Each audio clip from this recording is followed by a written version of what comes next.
All right, so today I want to talk to you about your hair and how fabulous it is and how amazing your hair is, and a little bit about tending to yourself.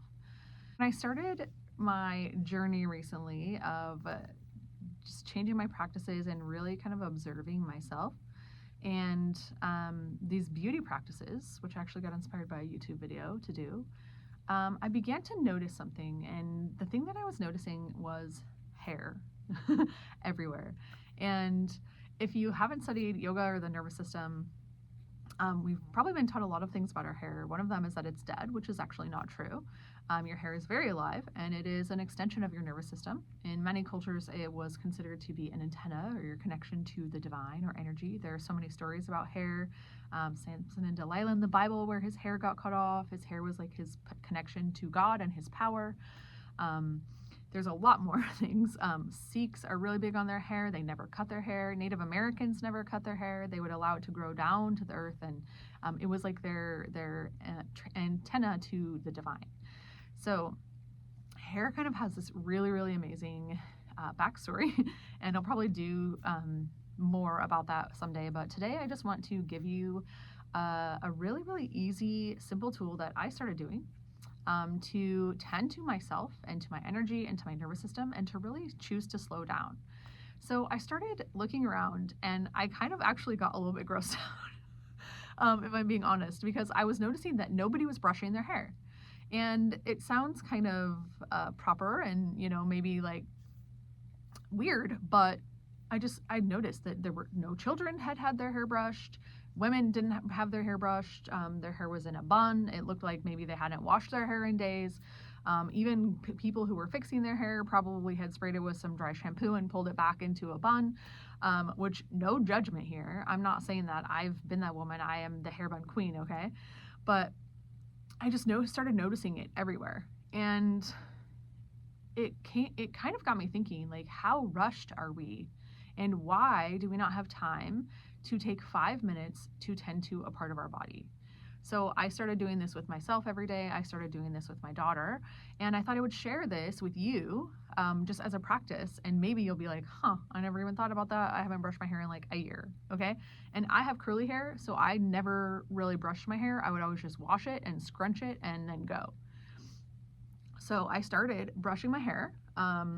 You can purchase really, really amazing sandalwood brushes, bamboo brushes, like really, really great wood brushes that are like, make this like a ritual for yourself. And it only takes a few minutes. And this was something that really, really impacted me greatly and kind of cascaded a lot of other things of how I was really tending to my body and taking care of myself. So at Sutra, and for me, caring for my body is more about devotion and love and longevity, and not even necessarily that. It just is a ritual. Like, it's honoring my body, because my body is what gets me through the day. And so much of beauty practices and wellness practices are all about fixing something or preventing something or whatever. And I'm all for that. But how often are you doing something with just devotion and presence for your own self, for your own body, for your own hair, or for your own energy? So this is something that I started doing with my daughter that takes no time. It's basically free. You don't have to go to a salon. You don't have to go spend hundreds of dollars on some hair treatment. You can do this with your own hands or with a brush, and it can start to shift how you feel about yourself, your relationship with your body, your relationship with time. So this is really, really something have been focusing a lot on, slowing down my life and closing loops and finishing things and not rushing. So this was like the first step for that. So all you do, get a brush. If you don't have a nice brush, use whatever you have. Every morning, every night, you can choose when you want to do it. You can brush your hair 10 times a day. I don't care, but just get a brush and brush your hair and be present with yourself. Notice, like, look, you can add eye gazing to this if you want to do that, which is just looking at yourself in the mirror and brushing your hair, taking a moment with yourself to slow down, to stop, to not rush, to not make it about what other people are going to think about your hair or how your hair looks, or how you want to style it. Just brush it. And the next thing I started doing is a scalp massage, which I will talk about that in a whole different video because that is a really ancient practice that is super great for you. But at Sutra, we tend to the woman's scalp and head and hair as part of her nervous system, as part of her energy, as part of the divine essence of you. So take a few minutes, tend to your hair, and you can imagine that in this way you're tending to your body, to your nervous system, to your energy. So many people are obsessed with all of these nervous system regulation tools, and you can simply take 5 minutes, 2 minutes, 1 minute to brush your hair every morning and every night, and your nervous system will start to relax. There are so many benefits to touching your hair, to brushing your hair, to tending to your head. And we'll get into that more in another one. But for today, just do this simply. Maybe you're tired, maybe you're exhausted, maybe you don't have time, maybe you've been too busy running a business or being a mom or working or whatever, trying to take care of yourself or trying to heal, whatever it might be. But we're just going to come back to something simple and a practice that doesn't really require anything of you, except for a few moments. So find a hairbrush. We have so many fun songs that we do with this too. We've started singing, it was from VeggieTales, "Oh, Where's My Hairbrush?" because we could never find a brush. It was always lost. So it was just this hilarious whole thing of this practice that we were trying to do. So now we have a specific spot that we keep our brush, and we've turned it into this ritual. And we brush our hair, and I brush my daughter's hair. And I jokingly started singing the Rapunzel song when I brush her hair. The Flower Gleam and Glow, the Mother Gothel one, and then it was a whole funny thing because I'm definitely not Mother Gothel, or maybe I can be, but you know, and if you want to nerd out, like look at all the movies, all the stories, all the myths about hair. It's so fascinating. But again, just take a brush your hair. You can do it in the morning, you can do it at night, you can do it 3 times a day. You can put one in your car and brush your hair before you go in anywhere. And the other thing about this is it also, if we want to get back to beauty and the beauty way of the feminine, it shows that you care about yourself, okay? You're putting effort into it.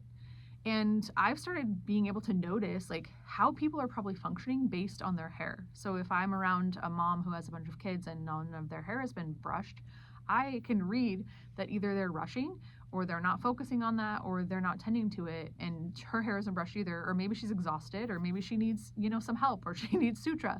So I'm starting to be able to notice these tiny things, and it's so small, but when you have your hair brushed, it looks as though you have time and to put effort into yourself. Let's say you're going on a date. You're not going to go on a date and not having brushed your hair for or washed your hair for years. So why aren't you doing it for yourself? And that is the other thing for me. And at Sutra, I approach every day as though I'm approaching it as a sacred experience, as a date. You know, like I approach my day and my morning like I'm dating the day. So do I want to show up looking amazing, having washed my hair, having done these sacred practices, tended to my energy, taken time to brush my hair and care about what I look like, how I feel? Or do I just want to show up in my own whatever, which is also fine because there's no conditions here. But all I'm trying to say is that this practice is short, it is sweet, it is simple. And you can start doing it today with probably what you have. And I can guarantee you that it will shift your energy and your mood and how you feel about yourself, your confidence, and then you will want to start doing other things, like maybe next scalp massage, or maybe face massage, or maybe, you know, like abhyanga, or changing your clothes or whatever. And as Sutra, we tend to people who are in all phases of life. Mental health is a huge thing. So maybe you're struggling with your mental health. Brush your hair.